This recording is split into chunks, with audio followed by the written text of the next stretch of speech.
Hello and welcome back. I'm jumping into Who Will You Become as AI Accelerates, frankly, number 96. Okay, this is a podcast entry series from Nate Hagens, the proponent of an idea that he describes as the Great Simplification. And a lot of my content consumption over the past few years has been AI culture commentary, overshoot culture commentary, and just culture commentary in general relating to geopolitics and the financial markets, specifically with regards to Bitcoin market dominance. So, for me as a content consumer, I want to situate myself to finally anchor myself to say, hey, well, if I'm creating content, how do we match that content bridge? It's one thing to look at people's bodies of work and then start from the beginning, take a look at the middle, and then take a look at their most recent products. But for me, I wanted to situate myself and to say, hey, after consuming content for so many years, I think that I started consuming Frankly's from the beginning, at least in the first 10, 20, maybe the first 30, at least the first 30 Franklys.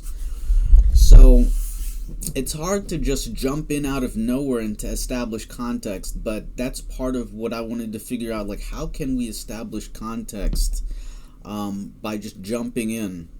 So 1 minute and 50 seconds, let's figure it out. Here is this week's Frankly on artificial intelligence. Greetings. It's Tuesday, May 20th, and it is pouring rain here in...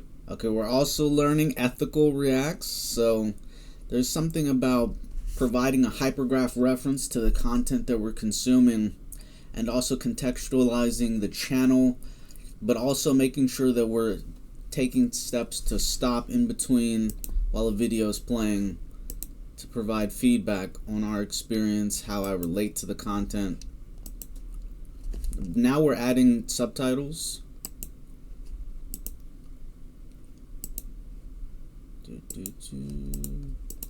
In eastern Minnesota, which is good for morels, wild mushrooms.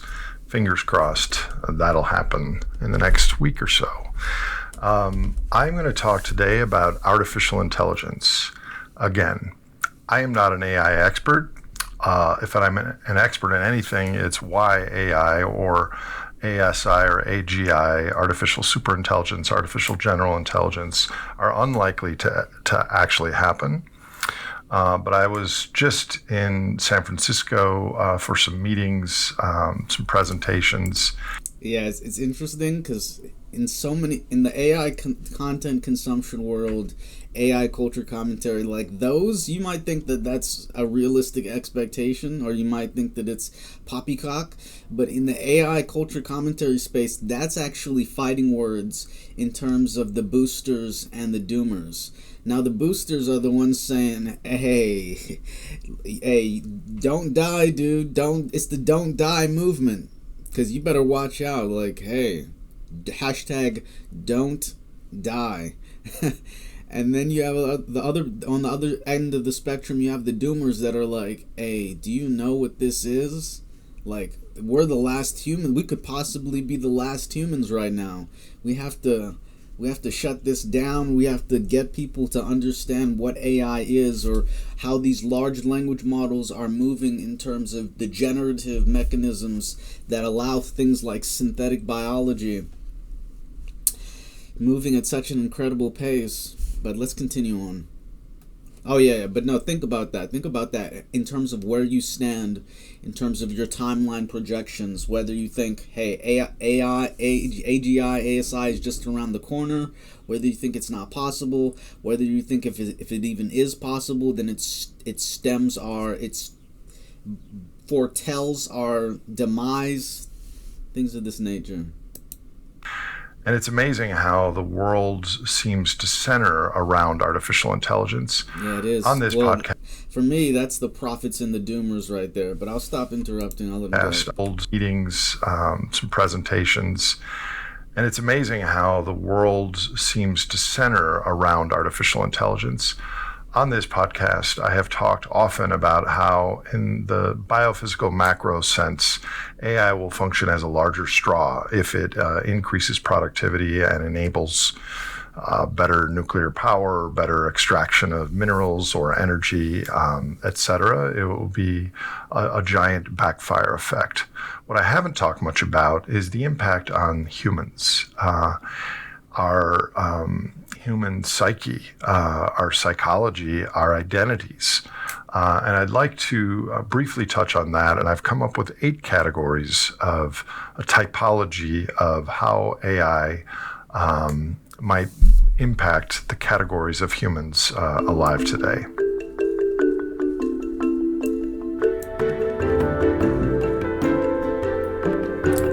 Oh, okay. 8 faces of AI.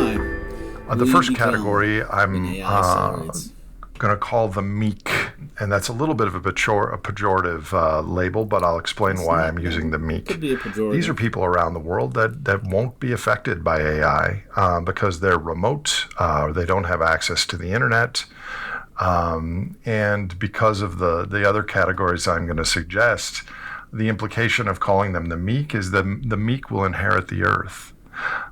Because they will remain pure, normal human psychology that's not blended in with a large language model or impacted in the ways that some of these other categories might be.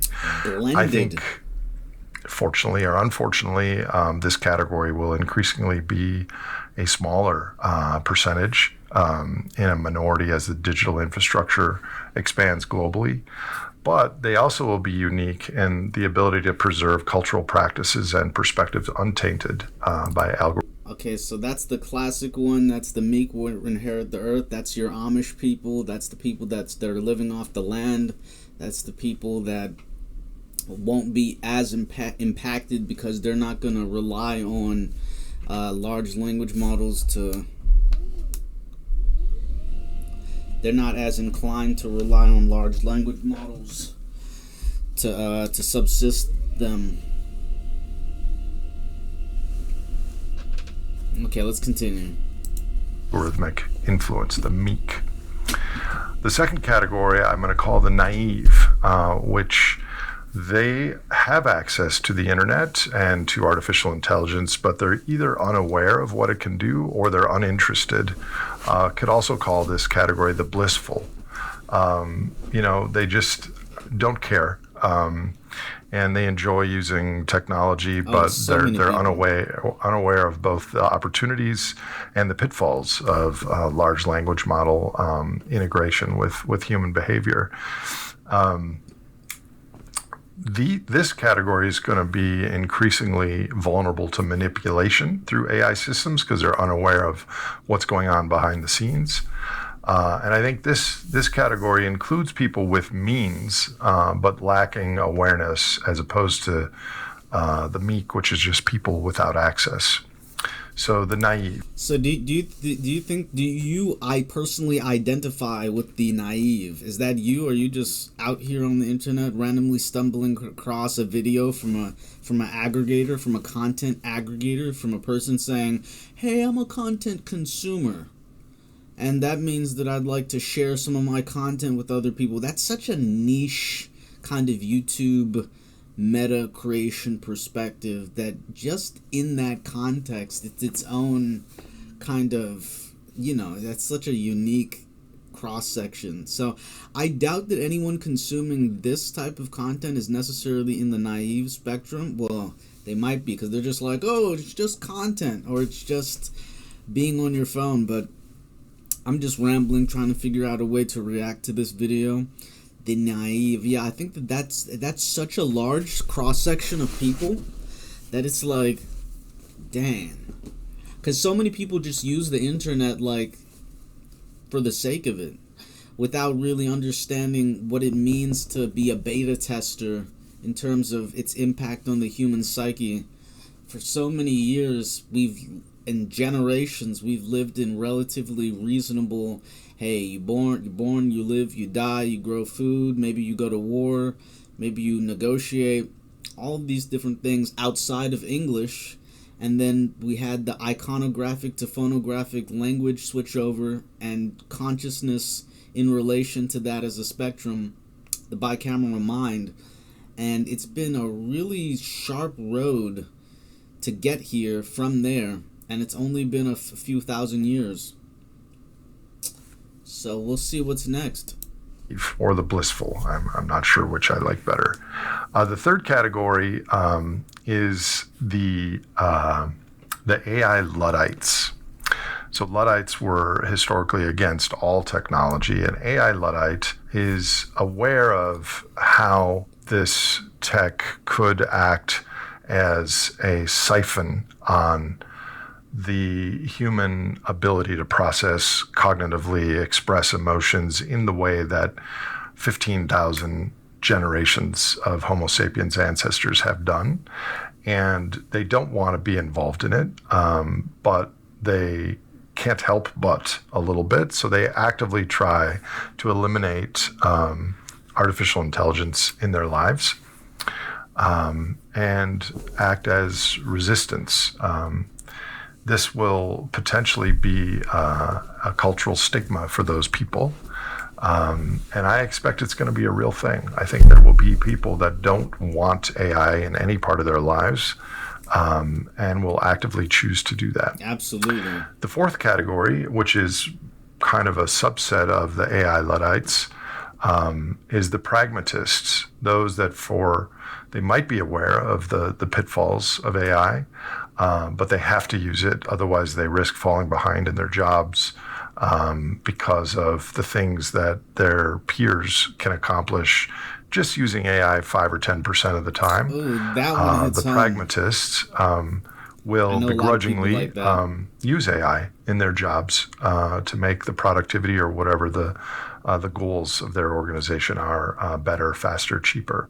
The next category is the flexers. It is those people that either from insecurity or addiction or seeking approval, the same type of purity category is the flexers. It is those people that either from insecurity or addiction or seeking approval, the same type of people that perpetually look at social media comments and likes and such are going to use AI to flex like a peacock does its feathers in all the different ways. And that's their objective. It's not to be more productive.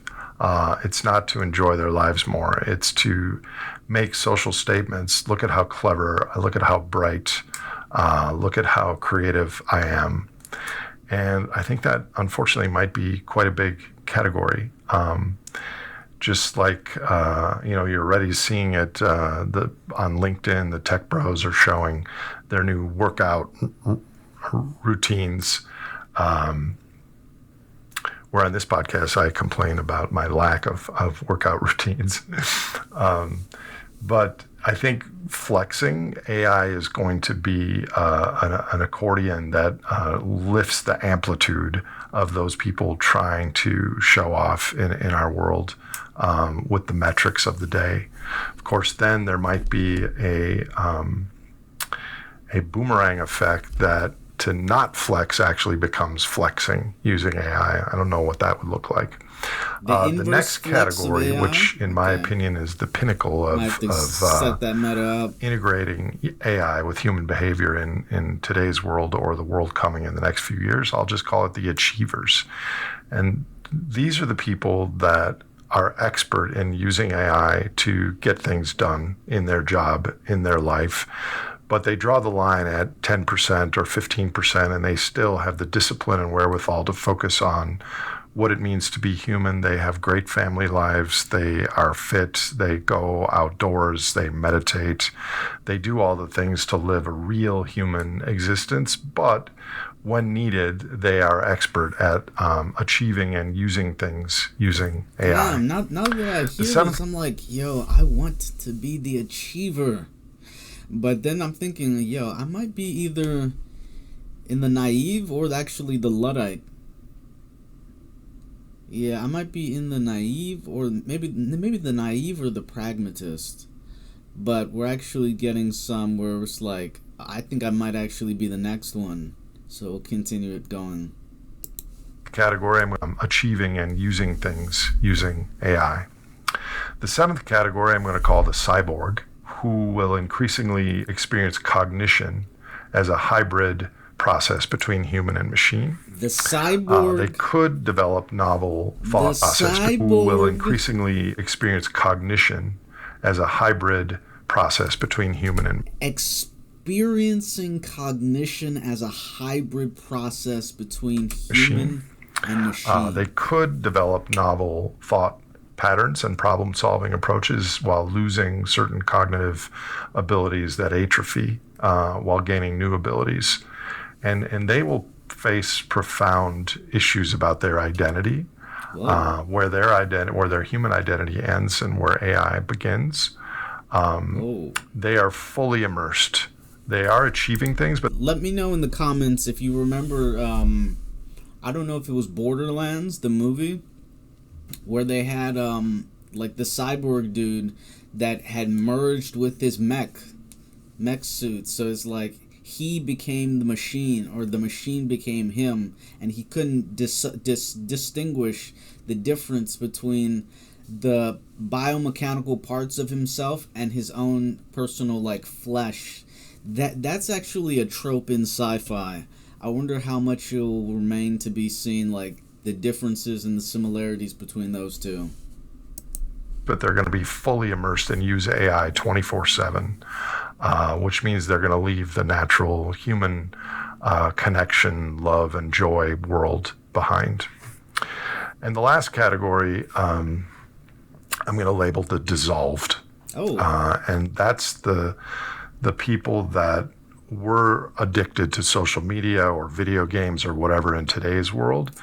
Artificial intelligence, large language models, is it going to be like crack cocaine for that sort of temperament and lack of discipline and personality type? They're going to suffer massive deterioration in physical and mental health through AI dependence, withdrawal from human relationships, maybe unable to function without continual AI support and validation.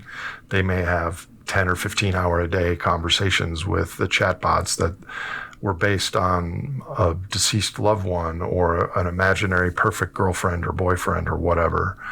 I wonder how many human beings will eventually fall into this. I wonder that too. Like, that's interesting, man. He really, like, because the dissolved. Damn, let's re-listen to that one. And the last category, I'm going to label the dissolved, addicted to social media or video games or whatever in today's world. Cocaine for that. Artificial intelligence, large language models, is it going to be like crack cocaine for that sort of temperament? Massive deterioration in physical and mental health through AI dependence, withdrawal from human relationships, maybe unable to function without continual AI support and validation. They may have 10 or 15 hour a day conversations with the chatbots that were based on a deceased loved one or an imaginary perfect girlfriend or boyfriend or whatever. I wonder how many human beings. I'm a pragmatist, so depending on where we're at in terms of the cycle, right? But see, all of this is, it took us to get this far to get back to overshoot culture commentary and where we're at in terms of a macro breakout cycle. Is this even possible for 70% of the people that are still alive in terms based on socioeconomic status? How much longer will our current economic system be stable in order to provide for these categories? The meek, that's the bottom 40% of the global population, probably more, when you factor in the people in the West that have decided to take on this lifestyle preference versus a way of being. The naive, just coasting. Hey, let's see where we're at. Let's listen to that again. Pause.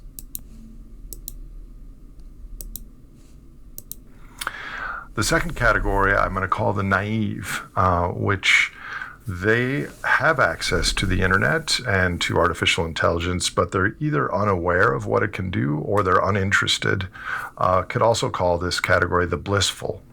They just don't care. And they enjoy using technology, but they're unaware of both the opportunities and the pitfalls of large language model integration with human behavior. This category is going to be increasingly vulnerable to manipulation through AI systems because they're unaware of what's going on behind the scenes. And I think this category includes people with means, but lacking awareness, as opposed to the meek, which is just people without access. So the naive or the blissful, I'm not sure which I like better. The third category is the AI Luddites. So Luddites were historically against all technology, and AI Luddite is... Okay, so this goes back to my idea of a bifurcation of society, where on the one hand you have the nth level of what could be viewed as the cyborg and the achiever, and on the other hand you have the meek and the Luddite, and then I guess you have the naive, the flexor, and the pragmatist in the middle. Oh, along with the dissolved. So in this bifurcation of society model, you have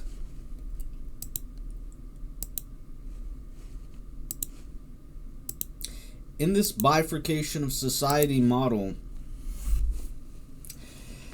you have the Luddites on one hand, which where they're saying is aware of how this tech could act as a siphon on the human ability to process, cognitively express emotions in the way that 15,000 generations of Homo sapiens ancestors have done.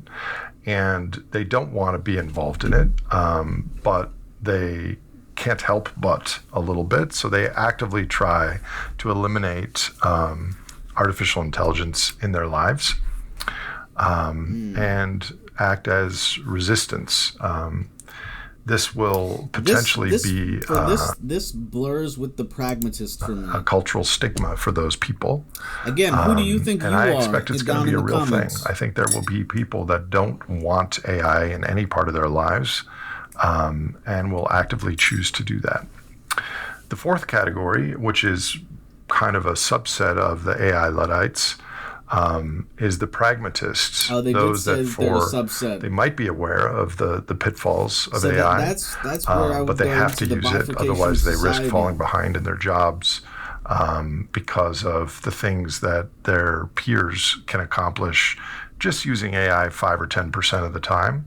The pragmatists will begrudgingly use AI in their jobs to make the productivity or whatever the goals of their organization are better, faster, cheaper. The next category is the flexors. It is those people that either from insecurity or addiction or seeking approval, the same type of people that perpetually look at social media comments and likes and such, are going to use AI to flex like a peacock does its feathers in all the different buffer. Is there will be is it going to be like crack cocaine?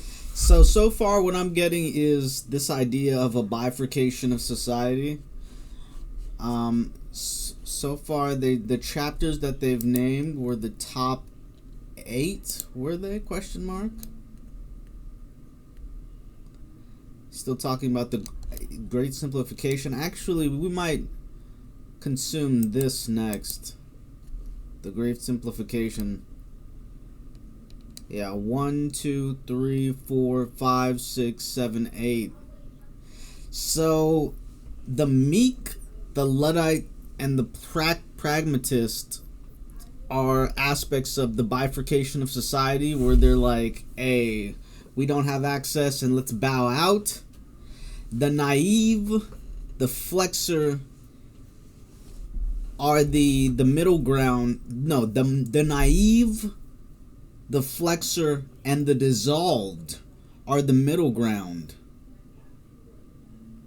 And then the cyborg and the achiever are the nth level of, hey, we're jumping all in and we're getting, well, I guess you could include the dissolved version of the naive, the dissolved version of the kind of the statistical version of the people in the population distribution. For that sort of temperament and lack of discipline and personality type, they're going to suffer massive deterioration in physical and mental health through AI dependence, withdrawal from human relationships, maybe unable to function without continual AI support and validation. They may have 10 or 15 hour a day conversations with the chatbots that were based on a deceased loved one or an imaginary perfect girlfriend or boyfriend or whatever. I wonder how many human beings will eventually fall into this category. Why do I care about all this? Why I is think this we important? all should care about all this. AI is, whether you are a fan or aware of it or not, it is coming probably slower than most people think. My personal view is there will be some sort of a global currency bond geopolitical dislocation before we get to the holy grail of artificial superintelligence, but I don't know. Well, that was an important point in his overall macro thesis. Intelligence dislocate will be some sort of a global. He says that the financial alchemy will potentially catch up with us faster than we might be able to achieve global ASI, AGI, as a result of global bond dislocation, as he put it.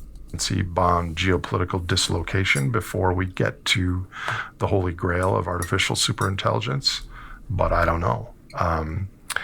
So I am confident in the logical pillars of the Great Simplification, and as we enter a future of reduced energy flows, ecological limits, and systemic contraction, I believe that the behavioral archetypes that I've just listed are going to shape who adapts and who falters. And eventually, when AI breaks or stalls or fades, those who retain deep human competence, embodied knowledge, and analog resilience are going to be better prepared, especially if they're surrounded by like-minded people. So the achievers and the Luddites, given my little typology, might fare best.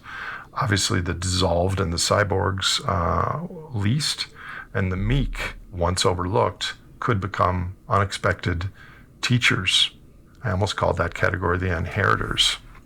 So in this light, AI is not just a tool. It could be a sorting mechanism, a force revealing not just what we can do, but who we are becoming. I'm an energy, ecology, behavior guy. AI is not my forte, but I think to take an aerial view of the human predicament and not include artificial intelligence as a piece on the game board is naive. It's coming, and it's going to have a huge impact. I will talk to you next week. Next week will be an unusual, frankly, the superorganism in 7 minutes, based on a talk I just gave in San Francisco. Hope you're all well. And if you live in an area that has morel mushrooms, good luck. Who will you become as AI accelerates? That was the closing of a video from Nate Hagens.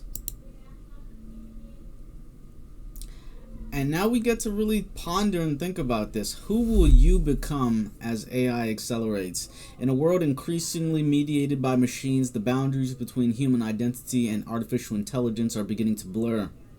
While some embrace the tools of the future, others quietly resist, preserving ways of being that have endured for millennia. What happens when AI becomes not just a tool, but a mirror? Interesting. Okay, so let's go through some of the comments.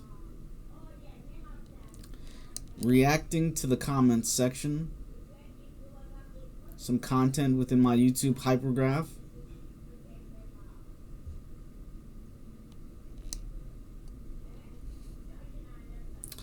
Okay, sort by newest first.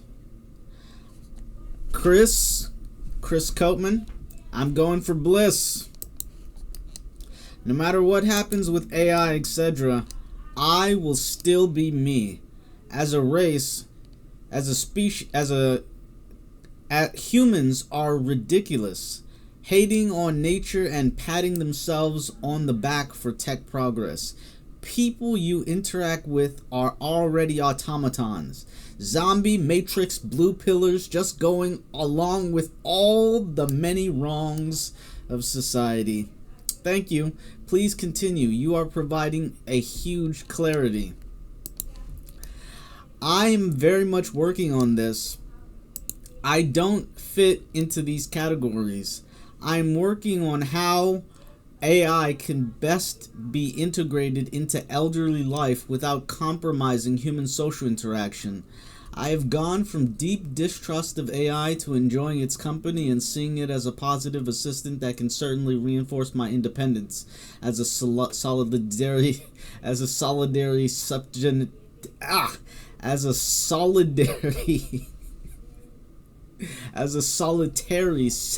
septuagenarian, over 70, over 80 years old. A lot depends on the model of the AI. Grok, for example, has a less sycophantic, less PC foundational code base in its setup. I can tell Grok the latest conspiracy theory as if I believe it, and it will return a friendly corrective supporting why I might have to believe something, why I might want to believe something, but really there are XYZ sources of evidence against the theory. I am not saying I use AI to discern truth from rumor, but I am saying that it is important to know, if you are using AI that will seek out sources to support your premise, or if you are using one that will not analyze your premise. Okay. The thing is, the AI is set up with a goal. Is the goal friendly banter, or is it deep research? It serves the goal suggested by the user. I'm the type of person who's prone to disorganized speech, running off into tangents because I seem to run into two strands at once in my brain. It's a left-right lobe thing. Everyone has noticed that. Using AI helps me maintain clarity, and I personally believe can be an extremely effective defense against elderly decline. What I mean is I can discuss a personal topic with Grok and get a nice consistent restatement, which then makes more sense when I pick up the subject with the human involved. Okay. Yeah, interesting. I do see a serious bifurcation looming in human society. There are already some well-funded and frightening Luddite videos in YouTube depicting anyone who touches high-tech as being demonic and apparently calling for jihad against us. The violent attacks on innocent Tesla drivers may be just the beginning. This video is almost in that category, requiring people to line up on one side or the other of a polarized choice. I am in the middle. I cling to natural low-tech life in general, but I welcome a certain amount of high-tech support as long as it is compatible with the low-tech natural life. This does not make me dissolved.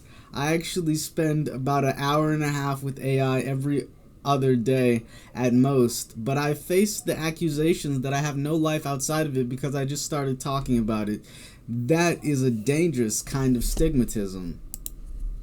Wow, that was an expansive comment. Luddite and maybe Meek, I hope. I hear some analysis on U.S. decreased credit rating and the possibility of the default through a biophysical lens, especially with regards to the budget bill, if/when it passes. I got on the internet to learn about people and the world, not to be stuck on the internet, nor for the internet to be of central importance. I'm frankly bored of it now. You can't stop AIs. If you can't beat them, join them. Ooh, tricky. No question for me, Luddite. In fact, I was thinking I'm going to unsubscribe from Hugo Barty's blog, as he's having Grok write it now. Maybe you should have Brian Merchant on. Who is Brian Merchant? I'm definitely a Luddite and am resisting AI in every possible way that I'm aware of. In Oregon, they want to build more data centers and have already warned there may be brownouts because of the current and increasing use of AI, especially in the summer when temperatures are increasing. Increasing use because of AI, especially in the summer when temperatures are increasing. Machines over people. Forget about it. I started the 10-minute survey, but bailed after page 1 of required me details.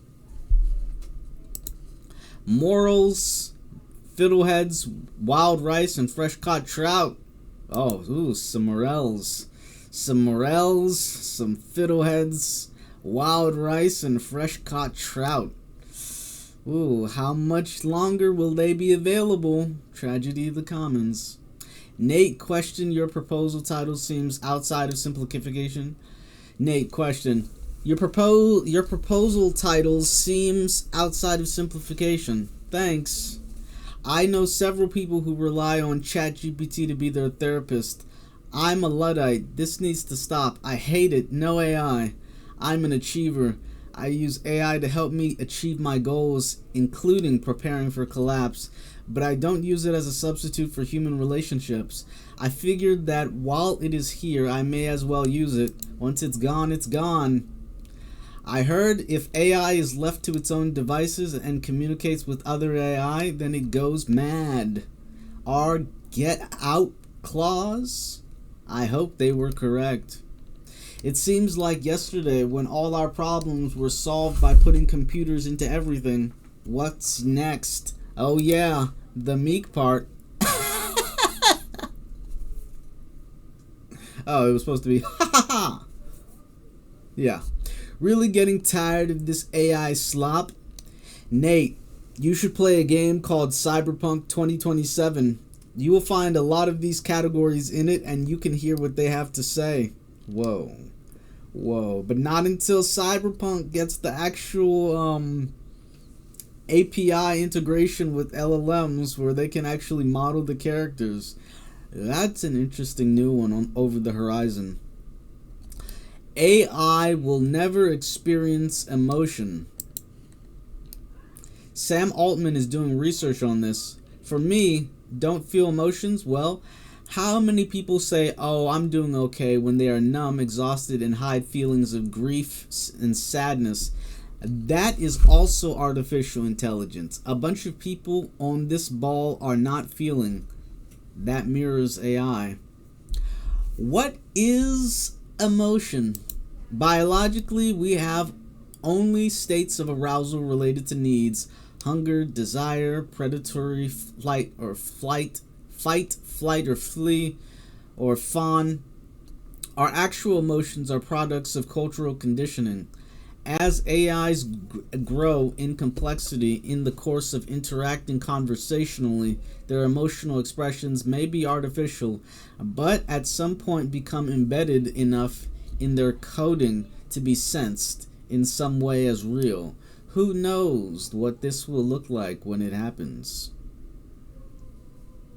The meek shall be invaded by robots. Whoa.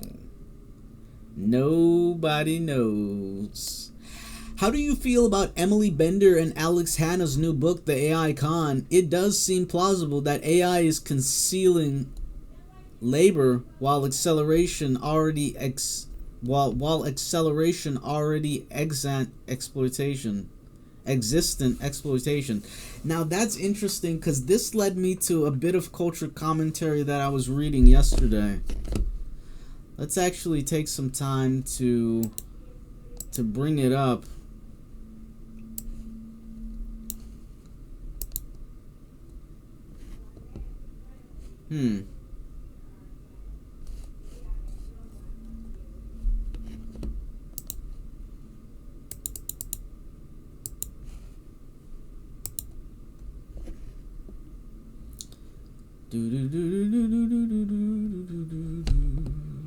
Oh, my new pause watch playlist history.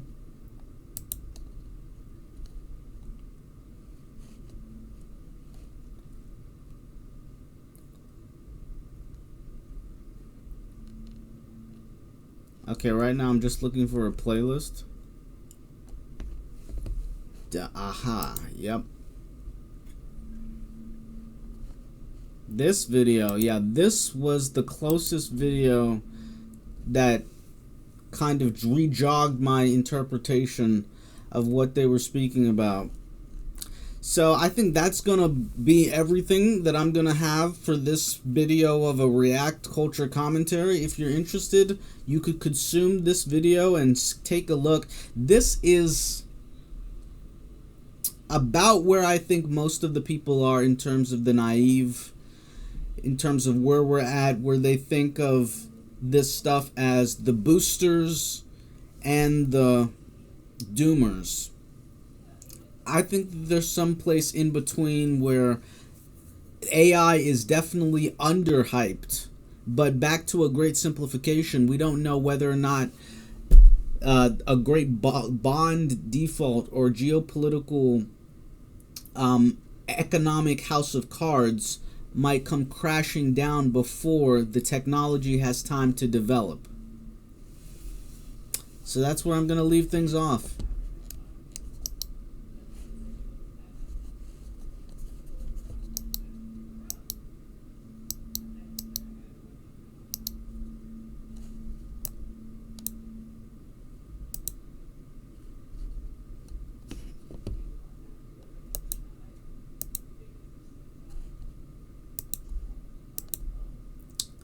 Let me add this to my post-pause watch history.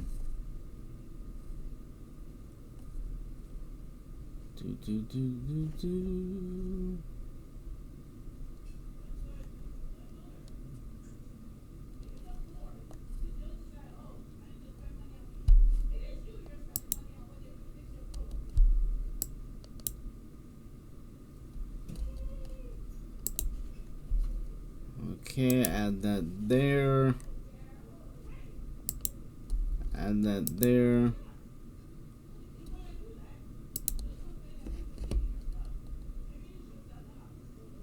Okay.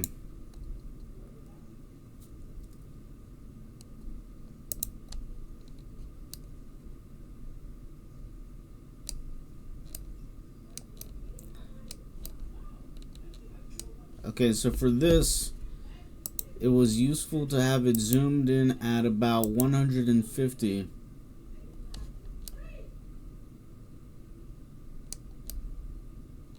Okay, so this were comments sorted by top comments. Yeah, gotta zoom in a little bit more.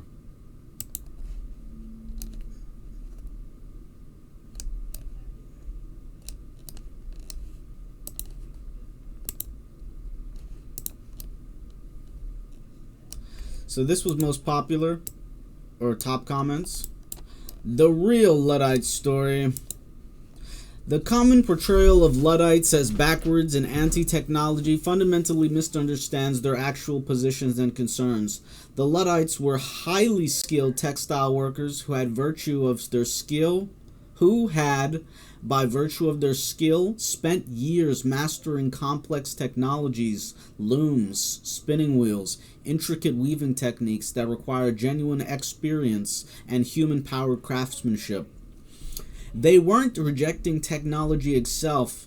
They were rejecting a specific reorganized production that stripped them of economic autonomy and dignity. The factory system didn't just introduce new in machines. It fundamentally restructured who controlled production, who captured its value, and who bore its cost.